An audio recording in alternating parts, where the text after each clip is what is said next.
Buenos días a todos. Muchísimas gracias, doctores, por la invitación a este evento. Es un gusto estar con ustedes.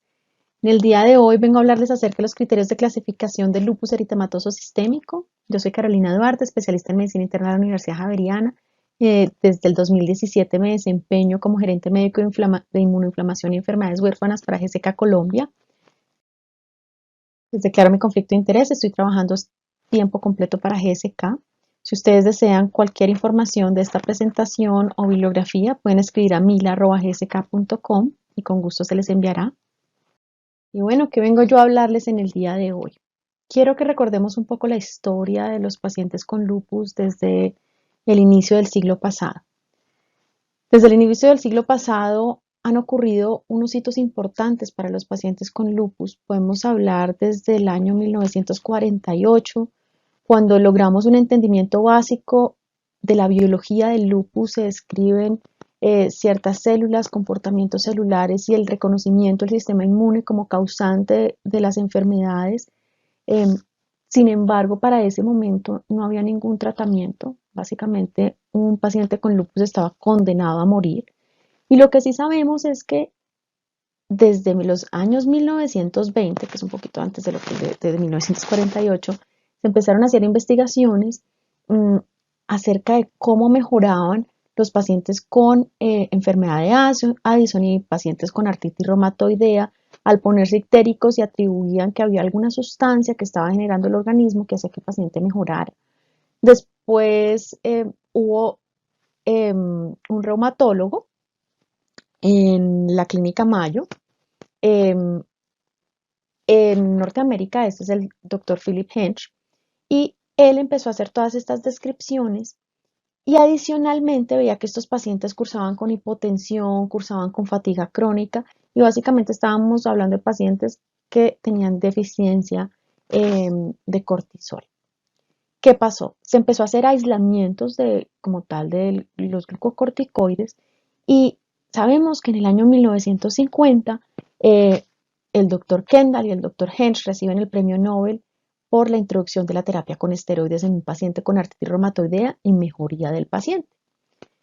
Esto porque es importante, se extrapoló este manejo desde los años 50 a los pacientes con lupus eritematoso sistémico porque tenían un compromiso muy similar. ¿Y qué empezó a pasar? Empezamos a ver que la sobrevida de los pacientes con lupus empezó a mejorar a través de los años. Ya vemos que para la década de los 60 habíamos pasado de un 33% de supervivencia a un 64% de supervivencia a 10 años. Y lo que es más impresionante es que desde que se inicia el manejo de la terapia, empezamos a tener criterios y herramientas diagnósticas. Cada vez que se introduce un criterio o alguna herramienta diagnóstica nueva en una enfermedad, y especialmente en lupus, hemos visto cómo va mejorando la sobrevida de los pacientes. Y por eso es importante hablar de los criterios clasificatorios. A el año 2000, hasta un 75% de los pacientes con lupus viven más de 20 años. Estamos hablando que son enfermedades crónicas, no enfermedades agudas, son enfermedades que duran mucho tiempo, y lo más importante es la calidad de vida de los pacientes a largo plazo y cómo vamos a lograr. Se sabe que si comparamos un paciente con lupus versus un paciente de la población general, la probabilidad de muerte es muchísimo mayor en un paciente con lupus. Hablamos de una paciente con lupus usualmente, ya sabemos que es más frecuente el lupus en mujeres, 9 mujeres por cada hombre es diagnosticado con lupus. Y si es una mujer en edad fértil de 16 a 24 años, sabemos que tiene 19 veces más, tiene 19 veces más riesgo de morir versus una persona de su misma edad. Este riesgo va disminuyendo a través de los años. Sin embargo, si hablamos de personas en edad productiva, reproductiva también, en edad de 25 a 39 años, tienen 8 veces más riesgo de muerte. Y básicamente ese aumento de la mortalidad es proporcional eh, a la actividad lúpica en este momento de la vida. Y bueno, ¿cómo podemos alcanzar desenlaces favorables en pacientes con lupus para que el paciente con lupus pueda vivir más años y más tiempo? Básicamente tenemos que llegar a un tratamiento temprano de la enfermedad. tenemos que poder diagnosticar a ese paciente oportunamente, rápidamente. ¿Y por qué? Porque tenemos una ventana de oportunidad de tratamiento. El lupus, ya lo he dicho en muchas ocasiones, es como una pequeña bola de nieve que va creciendo. Y si nosotros logramos detenerla a tiempo, logramos controlar a largo plazo ese deterioro y ese daño de órgano que pueden tener los pacientes.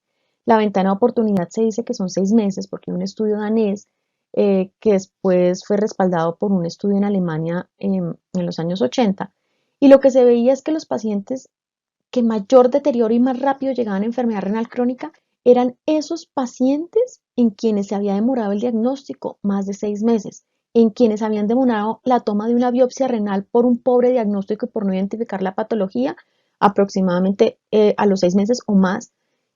Y eso llevaba a que estos pacientes desarrollaran enfermedad renal crónica a largo tiempo. Entonces estamos hablando de una ventana de oportunidad, así como se habla en otras patologías como la artritis reumatoidea, donde sabemos que un paciente con artritis temprana tratado oportunamente tiene menor probabilidad de daño articular, pues en el lupus ocurre lo mismo.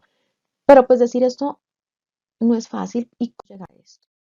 Básicamente con un diagnóstico temprano. Y ese diagnóstico temprano solo lo podemos hacer si conocemos, sospechamos o sabemos que estamos ante algo que requiere una intervención rápida y oportuna. ¿Cómo mejoramos ese tiempo entre el inicio de la enfermedad hasta el diagnóstico? Básicamente sospechando. Ninguna escala, ningún criterio, ninguna recomendaciones, ninguna clasificación va a ser mayor que esa sospecha clínica que uno tiene cuando uno está enfrente al paciente. ¿Y cuándo debemos sospechar que un paciente puede estar cursando con lupus? Piensen en mujeres en edad fértil, en mujeres que están quejándose de artralgias, en mujeres que tengan síndrome de Raynaud, en mujeres que hayan presentado algún episodio de serositis, dígase derrame pleural o derrame pericárdico, en mujeres que estén presentando anormalidades en el parcial de orina como presencia de cilindros o proteínas, en mujeres que tengan trombocitopenia, presencia de anemia de origen autoinmune, no que sea una anemia ferropénica ni una anemia megaloblástica en ese caso, sino pues acá pensaríamos en una anemia de orina autoinmune de tipo hemolítico.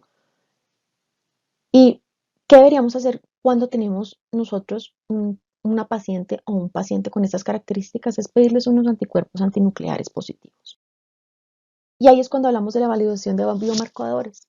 Una mujer que tenga antecedente de enfermedad autoinmune en su familia y esté presentando artralgias, esté presentando fotosensibilidad, úlceras en la boca, pérdida de cabello o alopecia, pues la pequeña prueba que le podemos hacer son unos anticuerpos antinucleares. Y eso es lo que llamamos validación de biomarcadores. Esto nos ayuda a llegar a un diagnóstico temprano porque los anticuerpos antinucleares, como les voy a hablar más adelante, se convirtieron en esa puerta de entrada para poder hacer un diagnóstico.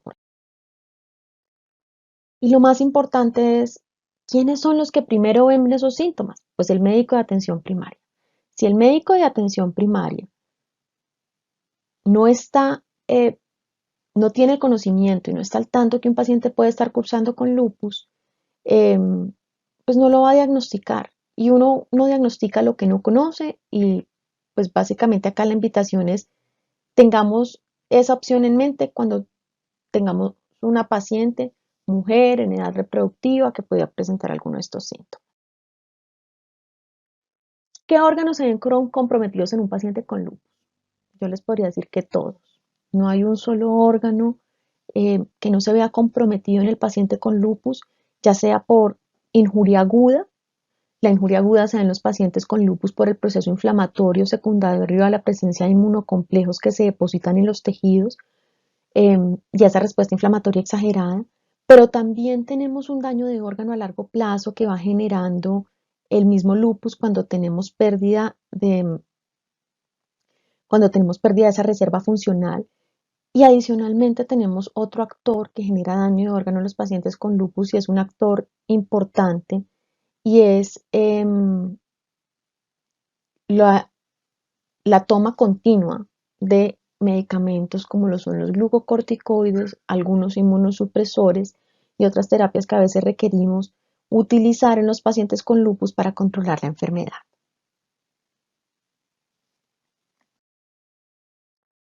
Y bueno, ¿cuáles fueron los primeros criterios diagnósticos que se utilizaron en los pacientes con lupus? Cuando todos fuimos a la universidad, a la Escuela de Medicina, seguramente nos enseñaron los criterios ACR para lupus, son los criterios de 1982. En ese momento era una serie de criterios. Si el paciente cumplía 4 de esos 11 criterios, se decía que el paciente estaba cursando con lupus o se dice que está cursando con lupus. La mayoría de estudios clínicos de diferentes medicamentos fueron hechos con los criterios ACR y muchos de los estudios que conocemos hoy en día. Después, en el año 2012, se actualizaron por los criterios SLEEK, donde se empezaron a incluir pacientes que tuvieran diagnóstico con nefritis lúpica por biopsia, con presencia de ANA o anti-DNA. Era el diagnóstico 4 de 17 puntos. Y se incluyeron algunos criterios inmunológicos adicionales y se eliminaron otros que no estaban en los criterios ACR. En el año 2019, el año pasado, se publican los criterios de la Liga Europea contra el Reumatismo y del Colegio Americano de Reumatología de lupus eritematoso sistémico. Esto fue un proceso bastante, podría decir que fue muy largo, y adicionalmente fue un proceso donde no solamente se incluyó la voz de los médicos para llegar a estos criterios, sino que también se incluyó la voz de los pacientes. Se hizo una selección de criterios, después se hizo un filtro de esos criterios, se les dio un peso a cada uno de esos criterios y adicionalmente después se hizo una validación en diferentes cohortes. Entonces eso es algo importante.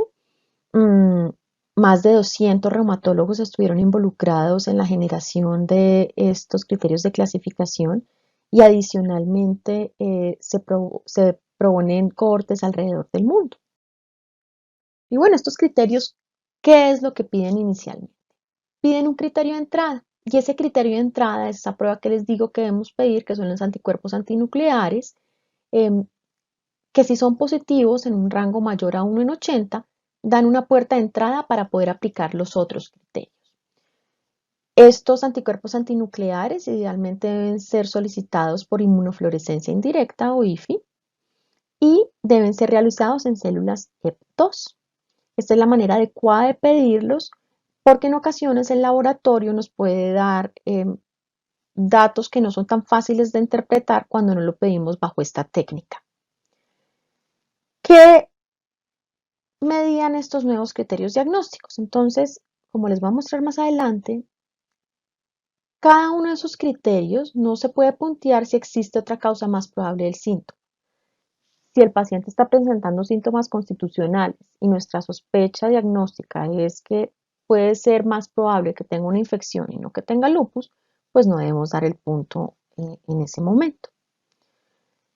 La ocurrencia de un criterio al menos una ocasión en la vida es suficiente. No es necesario que el criterio esté repetitivamente positivo, no es necesario que el paciente esté presentando serositis todo el tiempo, esté presentando compromiso renal todo el tiempo.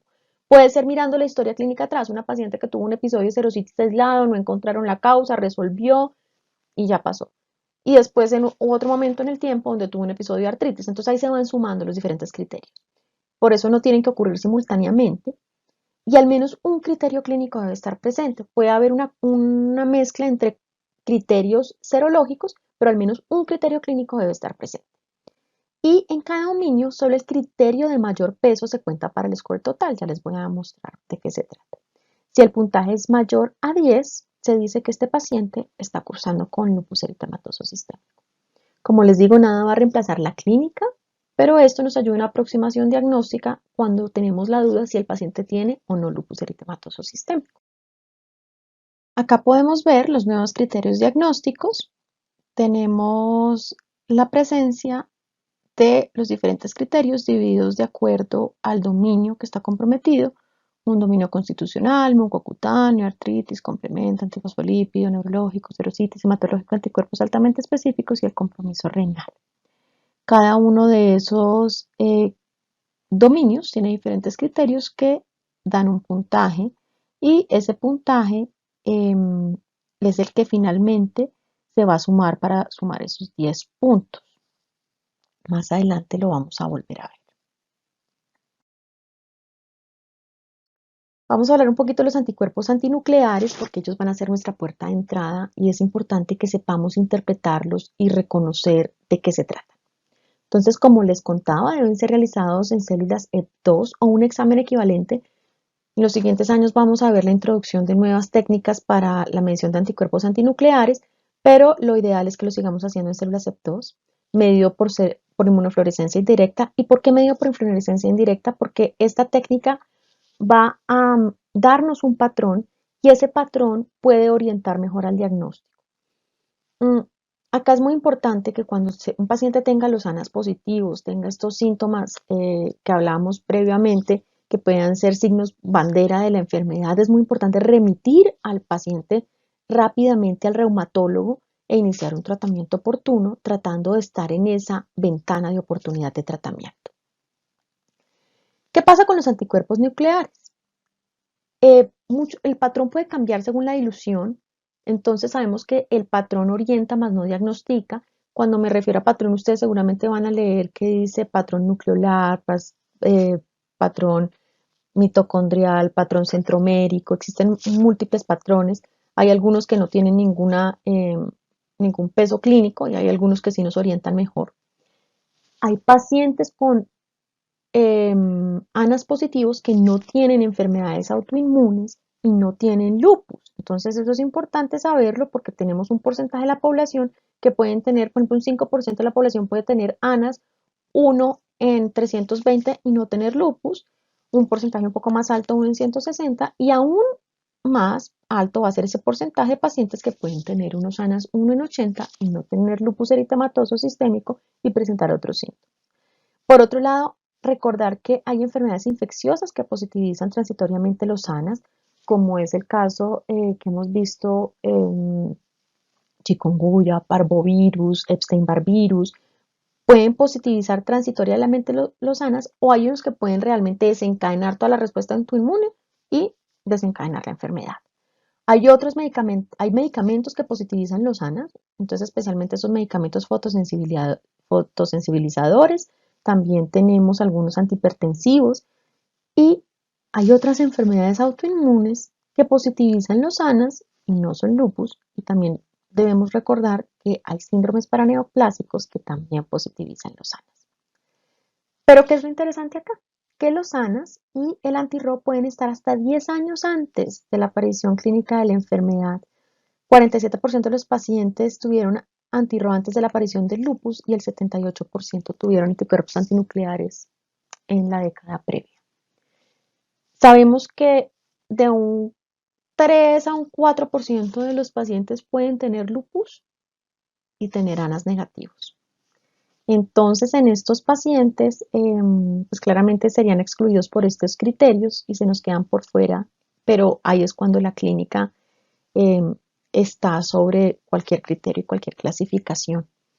Muy importante también es recordar pues, que nosotros no tratamos pruebas serológicas, sino tratamos pacientes.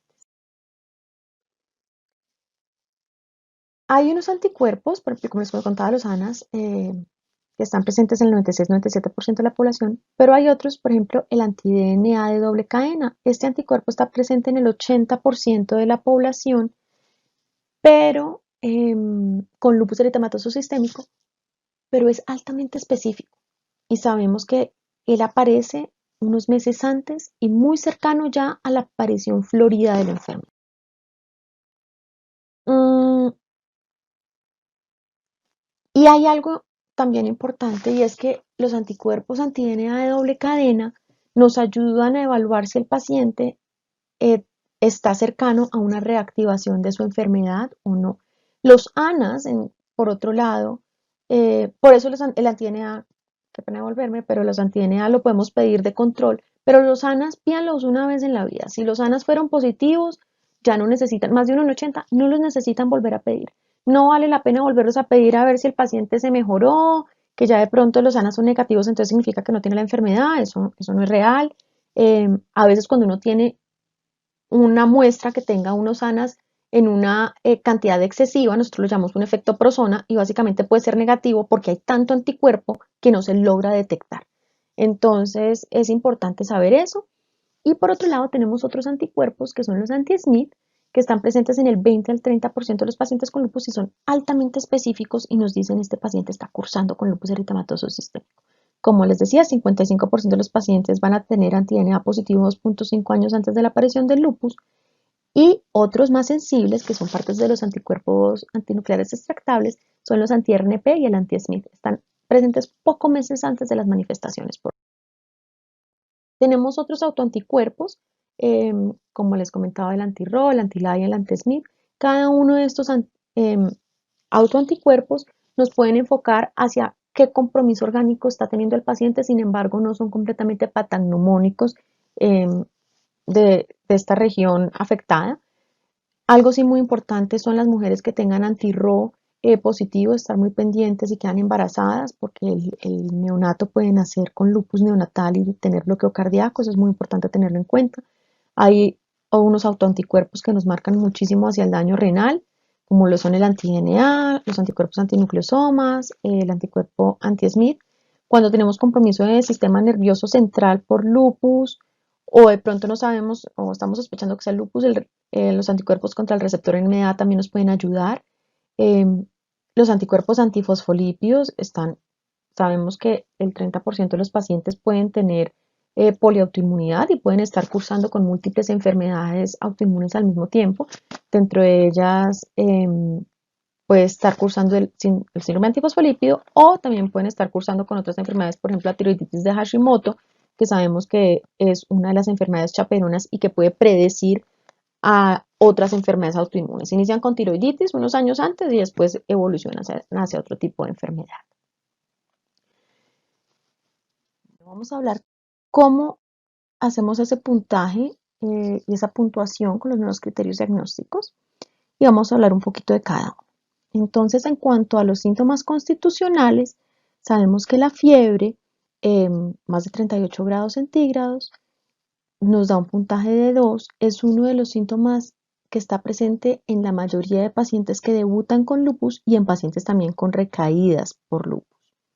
Por otro lado, tenemos el compromiso mucocutáneo, la presencia de alopecia no cicatrizal, presencia de úlceras orales, lupus discoide cutáneo subagudo o la presencia de un lupus cutáneo agudo. Acá es muy importante que ese diagnóstico puede ser fotográfico, entonces el paciente puede llevarles una foto mostrando la presencia de estas lesiones en algún momento previo de su vida. Y algo muy importante es que si, por ejemplo, ustedes tienen un paciente que tiene un lupus cutáneo agudo y a la vez tiene úlceras orales, ahí ustedes no sumarían para que sume 8 puntos, sino que realmente el lupus cutáneo agudo, que es el de mayor puntaje, sería el que se suma para el puntaje total. Por otro lado, la presencia de artritis, presencia de sinovitis o artralgias en 2 o más articulaciones o más de 30 minutos de rigidez matutina con ese dolor de tipo inflamatorio nos daría para un puntaje de 6 puntos. El consumo de complemento, la presencia, también se encuentra la presencia de anticuerpos antifosfolípidos. Uno no debe pedir anticuerpos antifosfolípidos, sino que lo que debe pedir son anticuerpos anticardiolipinas IgM y IgG. Si esas son negativas, uno podría pedir, y tiene la sospecha uno que el paciente esté cursando con un síndrome antifosfolípido por presencia previa de abortos o presencia previa de trombosis, uno podría pedir una antibeta 2 glicoproteína 1 IgM o IgG, o también podría un anticoagulante lúpico con veneno de víbora de Russell, cualquiera de los tres nos daría una puntuación de 2 puntos. Por otro lado está el compromiso neurológico, donde el delirium en una mujer o en un paciente en edad joven, la presencia de psicosis, convulsiones, todo en el contexto de un paciente con síntomas neurológicos, ya sea de origen vasculítico o trombótico y con sospecha de lupus. Tenemos también la presencia de serositis. Esta serositis se clasifica como derrame pleural o pericarditis aguda. Puede ser por diagnóstico imagenológico, pero también la pericarditis aguda aceptan el diagnóstico electrocardiográfico, aunque sabemos que pues, todos pediríamos ante la sospecha de una pericarditis aguda eh, si podemos un ecocardiograma, una imagen. El compromiso hematológico, importante recordar que pacientes de ascendencia afro y también pacientes de ascendencia indígena pueden tener menos de 4.000 leucocitos leucocitos y esto no significa pues una leucopenia muy pues que pudiéramos puntearlo, entonces también es muy importante tener eso en cuenta y es una de las críticas de estos nuevos criterios diagnósticos. La presencia de anemia hemolítica con un CUMS directo positivo, presencia de trombocitopenia o también la presencia de anticuerpos altamente específicos como lo son el antígeno de doble cadena y la presencia de anti-Smith. En cuanto al compromiso renal, miren que una biopsia renal que nos muestre una nefritis lúpica clase 3 o clase 4 ya nos puntea para 10 puntos, mientras que una clase 2 o una clase 5 nos puntea 8 puntos, y tener la presencia de proteinuria más de 500 miligramos por día ya nos da un puntaje de 4 puntos. Básicamente esto es el puntaje que se asigna a cada uno de los criterios en cada uno de los dominios y, eh, y es importante conocerlos, sin embargo pues están a la mano en la publicación cuando ustedes lo necesiten, si en algún momento los necesitan utilizar. Por último, quiero que miren cómo mejoró la sensibilidad y la especificidad con los nuevos criterios ACR-EULAR. La sensibilidad mejoró un 96% comparándolo con los criterios ACR y la especificidad mejoró a un 93% si lo comparamos con los criterios de SLIC. Entonces, ¿qué se logró con estos nuevos criterios ACR-EULAR? Lograr una buena sensibilidad y una buena especificidad para el diagnóstico de lupus eritematoso sistémico. Muchísimas gracias por su atención. Quedo atenta a cualquier pregunta que tengan. Y bueno, muchísimas gracias.